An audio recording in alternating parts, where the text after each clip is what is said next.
Prečo to má sa za to platiť, keď je to zadarmo?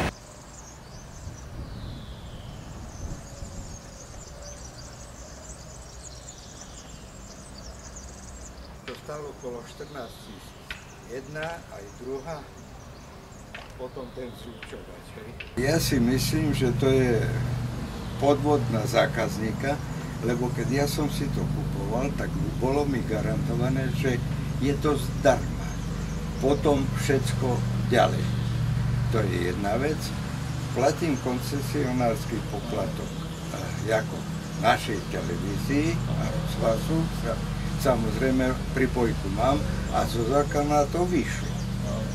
No a tým pádom ja nepotrebujem, ani anglicky neviem, ani nemecky neviem, takže ja nepotrebujem zahraničné programy a STV1, STV2 a toto, keď pozerám na jedno, nemôžem pozerať na ďalších 10. Čo doporučujem občanom, aby neplatili to.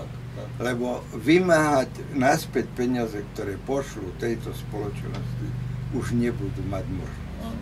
To je jedna vec. A keď nie, tak s ďalšou finančnou hotovosťou a nákladmi. Prečo to má sa za to platiť, keď je to zadarmo? Prosím vás, ja som dôchodkyňa. Dostala som šek na zaplatenie poštou pre spoločnosť Skylink. Satelitná televízia Čaca. No a teraz som prišla vymeniť kartu. Prosím vás, neuhradzujte im a tiež žiadam spoločnosť, aby vrátila mi naspäť peniaze.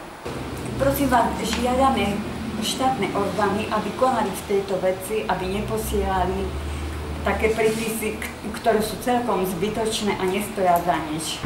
Štátne orgány by mali konať, že by sme dvakrát neplatili.